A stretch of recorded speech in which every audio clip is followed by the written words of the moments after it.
Assalamualaikum warahmatullahi wabarakatuh. Okey, kita sambung dengan subtopik 9.1. Kita lihat contoh hari ni ya. Okey, dalam contoh ni, dia kata tulis ruang sampel bagi peristiwa bergabung di bawah. Okey, ada dua soalan. Soalan yang pertama, 5 keping kad. Okey, yang berlabel, dia ada label TEKUN, tekun ya. Ada 5 keping lah. Ni sekeping, yang kedua, yang ketiga, yang keempat, yang kelima. Kemudian dimasukkan kad ini ke dalam sebuah kotak. Satu kotak je ya. 2 keping ya. 2 keping kad dipilih. Okey, 2 keping kad dikeluarkan dari kotak secara rawak satu demi satu. Maksudnya kita ambil satu, lepas tu kita ambil selagi. Tanpa pemulangan. Maksudnya kita ambil yang pertama tu kita tidak pulangkan. Kemudian kita ambil yang kedua. Kita nak tengok apakah kesudahan. Okey, soalan yang kedua, 2 keping shilling. Okey, shilling A dan shilling B. Ni shilling A dan shilling B. Cikgu bagi contoh dalam bentuk gambar rajah. Okey, di mana A ni mewakili angka, G ni mewakili gambar. Ini G untuk gambar, A untuk angka. Jadi ini shilling yang pertama, A1 gambar, angka 1, gambar 1. Shilling yang kedua, angka 2 dan gambar 2. Senang nak beza. Okey, kemudian kita nak lihatlah, nak tulis ruang sampel. Jadi sebelum kita tulis ruang sampel, kita kalau nak mudah awak lukis gambar rajah pokok. Okey, lukis gambar rajah pokok. Okey, ingat ya, yang pertama ni syaratnya tanpa pemulangan ya, ada tanpa pemulangan. Okey, kita lihat di sini. Okey, contoh cikgu ni shilling A dan shilling B. Okey, dalam shilling A ni, untuk shilling A kita ada 2 pilihan saja, iaitu angka dan gambar. Satu ni melambangkan ni lah shilling yang pertama, okey, menggambarkan shilling yang pertama ataupun shilling A. Kemudian shilling B pun kita ada angka dan gambar. Okey, ada angka dan gambar. Maka kesudahan untuk ni kita ada 2 kesudahan ya. Kita ada 2 kesudahan. Iaitu 2. Kemudian shilling yang shilling A juga, shilling yang pertama juga, sekiranya kita lambung kita dapat gambar, kemungkinan untuk shilling B, kemungkinan dia ada dia dapat angka dan dia dapat yang kedua tu dia dapat gambar. Jadi dia ada 2 pilihan juga. Okey, faham ya? Shilling A kita lambung kita dapat angka. Shilling B bila kita lambung kita mungkin dapat angka. Jadi angka dengan angka. Dan sekiranya shilling A kita lambung kita dapat angka, shilling B kita lambung kita dapat gambar. Jadi angka dengan gambar. Angka dengan gambar. Yang ni yang pertama angka dengan angka. A1, A2. 1 ni menunjukkan shilling yang pertama, 2 ni menunjukkan shilling yang kedua. Jadi cikgu pasti awak sudah dapat menulis dia punya kesudahan. Okey, nanti cikgu tunjuk ya dia punya jawapan lah. Okey. Okey, kita lihat di sini. Oh, cikgu jawab untuk B dulu. Ya, tak apa. Kita lihat untuk A lepas ni. Okey, untuk B ni, kita dah dapat tadi kesudahan dia. Cuma di sini dia tidak labelkan. Dia tidak labelkan A1 untuk shilling 1, A2 untuk shilling 2. Kemudian A1, ni sebab shilling yang pertama, ini shilling yang kedua. Jadi ini ialah 2. Yang ni ialah shilling pertama, ini ialah shilling yang kedua. Okey. Sini ialah shilling pertama dan ini adalah shilling yang kedua. A1, A2, okey kita lihat balik. A1, A2, A1, G2.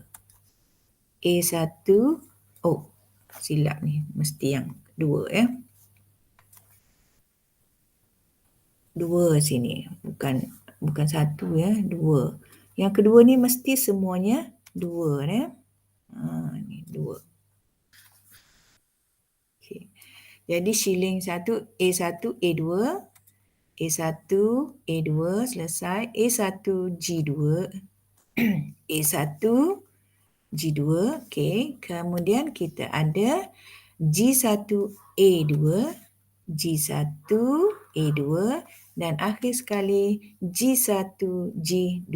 Jadi kalau awak lukis dalam bentuk gambar rajah pokok lebih mudah untuk difahami. Maka kalau ikut rumus ni iaitu NS, ni saya buat sini, NS sama dengan NA kita darab dengan bilangan B.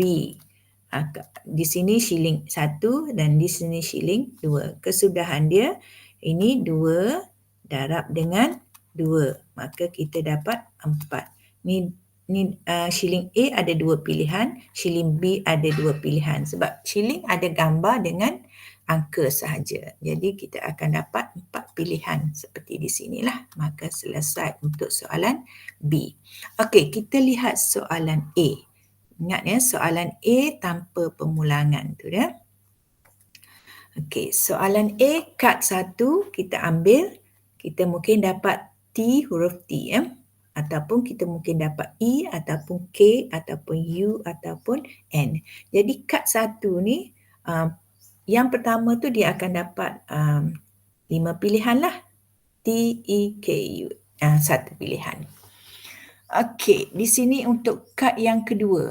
Okey, kalau kita sudah ambil T, kita tak pulangkan kad yang berlabel T tu, maka kita tak akan dapat lagi huruf T. Maka kita akan dapat kemungkinannya huruf E, K, U dan N. Sebab dia tidak pulangkan, dia tak masuk balik huruf T ni di dalam kotak.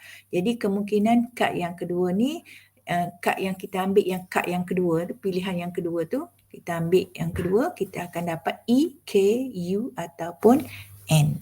Okey, kita akan dapat E, K, U atau N. Jadi awak lukislah gambar rajah pokok yang gini. Kita 2, 3.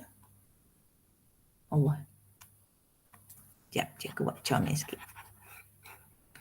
Jadi kita akan dapat 4 pilihan. Okey. 1, 2, 3, 4. 4 pilihan ya. 4.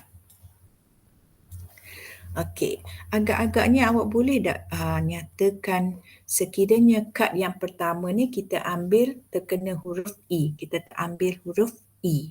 Kemudian untuk yang kedua tu dalam kotak ni dia ada huruf ni ya, T, E, K, U, N. Jadi untuk pilihan yang kedua ni, kad yang kedua kita nak ambil ni, kemungkinan kita dapat ke tidak huruf E?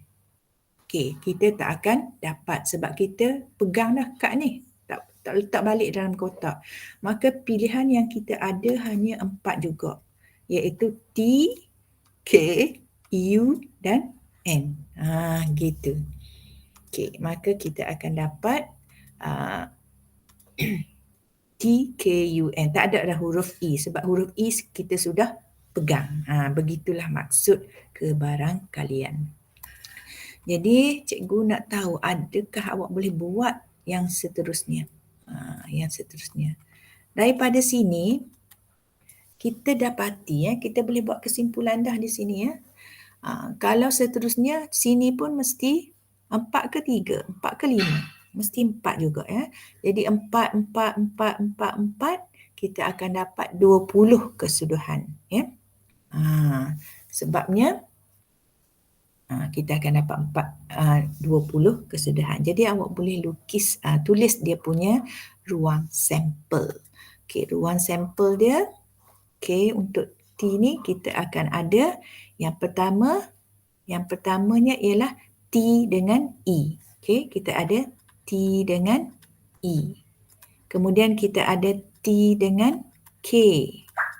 Kita ada kad berlabel T dengan U. Kita akan ada kad berlabel T dengan N. Kalau yang ni pula, yang kedua ni, kita ada kad berlabel E dengan T. Kemudian kita ada kad E dengan K. Dia tak akan jumpa E dengan E sebab dia tidak dipulangkan. Jadi yang ketiga kita akan dapat E dengan U dan seterusnya E dengan N. Okey, jadi 3 lagi ni K, U, N ni cikgu nak awak cuba jawab lah. Okey, cuba jawab. Boleh berapa di sini? Kemudian tunjuk kepada cikgu ya. Snap dia punya gambar. Okey. Itu cara kita nak faham. Kita nak lebih mudah kita gunakan gambar rajah pokok. Jadi kalau awak sudah mahir, awak tak perlu lagi guna gambar rajah pokok. Okey.